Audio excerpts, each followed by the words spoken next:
Hi, everybody. Welcome to reserved seating. Hold on. I forgot we were going to do the joke. Rob, Yes, yes. how do you find Will Smith in the snow? Adam, how do you find Will Smith in the snow? You follow the Fresh Prince. That's really good. That's really good. Reserved seating starts now.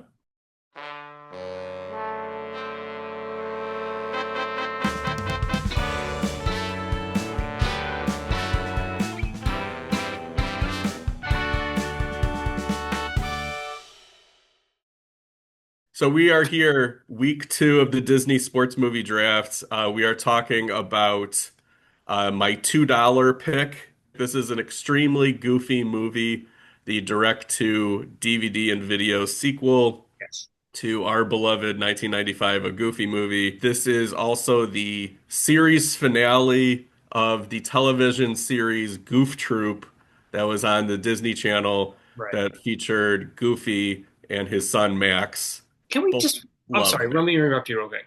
So Sure. are you telling me that an extremely goofy movie was $2 and the greatest game ever played was $1? It seems like it should have been flip-flopped, shouldn't it? Absolutely should have been flip-flopped. I'm gonna call bullshit on that and send my sympathies to the greatest game ever played. You got played, my friend. I don't mean to tip my hand for next week's episode, but the $3 movie probably also should have been knocked down to a $2 movie.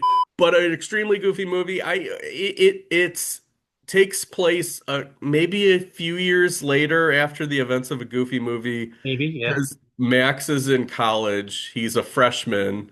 Right. Entering He's going hit him and his two buddies Pete and Pauly Shore from the first Goofy movie are going to college. right.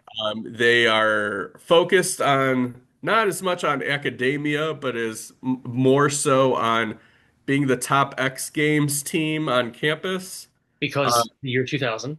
because of the year two, oh, certainly. Like this is so much like, hey, Disney and ESPN are together. How do Working we together on this yeah, one. it's like that symmetry. Yeah. And then Goofy has empty nester syndrome. It Right. causes him to become distracted at his job on an assembly line. He screws up, gets fired. He has to Larry Crown it and go back to college to get a new job. I was gonna say he has to back to school it, but Yeah. that's totally fine. Same thing. No, yours is much better. He has to. Yeah, because Larry Crown, nobody was better at the game than Larry Crown, and he just No. got passed over for management because he didn't have a college degree. Pour one out for the great underseen Larry Crown. Bro. But Extremely Goofy movie's all about kind of like the friction between Goofy being on campus and wanting to be integrated in his son Max's life. And of course, like any 18-year-old, they want to have their independence. They want to set off on their own and make their own mark at college independently. And also, I couldn't figure out if this is just like a college flavor of X Games or if this is like the real X Games. Yeah, my big problem with this movie is it's just the first movie again, but cheaper. It resets everything. It's one It's of what those. Patrick's complaints about Fright Night 2. Yes. And it's a bummer It's because the last thing that you want after the Powerline concert in a Goofy movie is for Max to be grumpy and not want to hang out with his dad anymore. I did not enjoy this movie at all. I was Oh, very thankful that it was 73 minutes long yeah. because it was just a cheaper, less competent, less emotionally resonant version of the first movie. The animation is much poorer, the voice acting is much poorer, and I really, at the risk of being a complete grump on this one, I hate to put it like this, but I love the Goofy movie so much that Mm, to see it sort of pantomimed in this way and kind of just sort yeah. of deeply thrown together was a little distressing. Yeah, I was with it for like a little while, but I think it was just residual goodwill from the Sure. first one. And like it has, Bill Farmer back as the voice of Goofy and Jason Marsden back as the voice of Max, and it's kind of gives you the warm feeling of that. And then it's just like, yay, they're going to college and stuff. But like there was that creeping, like, don't they get along now? That was nagging at me. And like you said, once it kind of gets into X Games autopilot, it feels.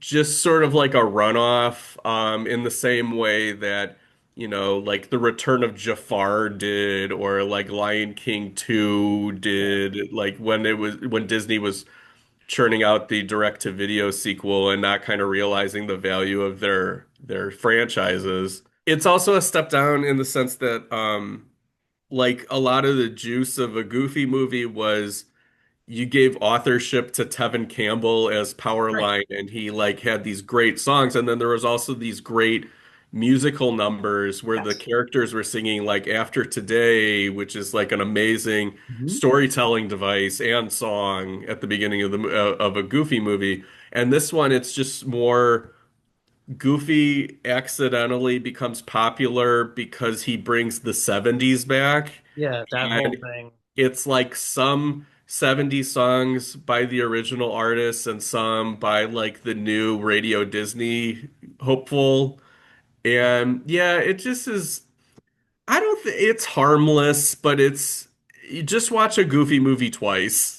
It's I know this is not, of course, the first Disney direct-to-video sequel, especially of this era, as you mentioned, to be kind of pointless and kind of just Hmm. superfluous. But like, yeah, again, not something that you I don't think anybody should ever watch. I don't think there's any reason to watch it. I think it does a disservice to Goofy as a character, to Max is an asshole in this again for no reason. You can Yeah. understand it a little more when he's younger, and he, like, especially with the driving motivation of wanting to impress the girl, Hmm. and then Goofy's loneliness. I mean, it's such a great divorced dad movie. I know Goofy's a widower, I think, but like I always read it as a divorced dad movie, as somebody who grew up with a divorced dad.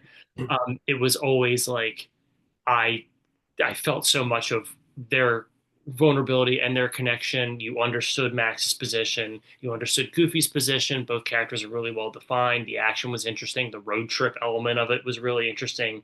Made the animation more compelling. Hmm. The music, as you said, is fantastic in it.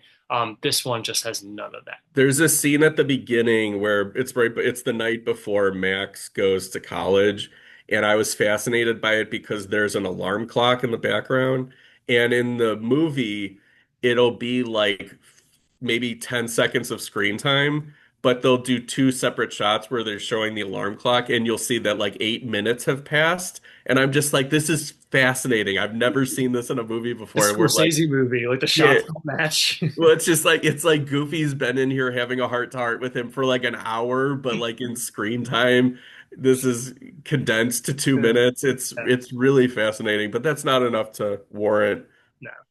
pressing play on the Disney Plus. Did you watch the Not Just a Goof documentary on Disney No, Plus? I still haven't watched it. It's been on my list. Okay, I'm Yeah. curious what you'll think of it. There's like, it's not a particularly great documentary, but there's some interesting like trivia items that I didn't know in there. Definitely want to say it just fell off. It just slipped my mind. I just forgot to Yeah.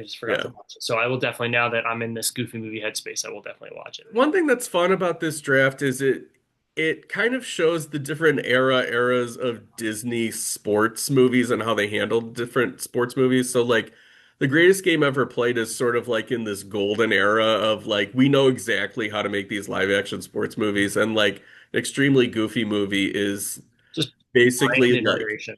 yeah, it's basically like we're doing sell-through videos and DVDs. We need content, and Yeah. like what do we do with it? So not Okay. particularly special. It's very 90s, very early 2000s. It reminded me of the Fantastic Four oh 05 in that way, where I was watching it and there's like a scene where there's like three product placements for like Whoppers, Xbox, and Mountain Dew Code Red, and I'm just like, Hell oh yeah. my God, I'm in a time machine. So we'll be back next week with D2 The Mighty Ducks, Hell yeah.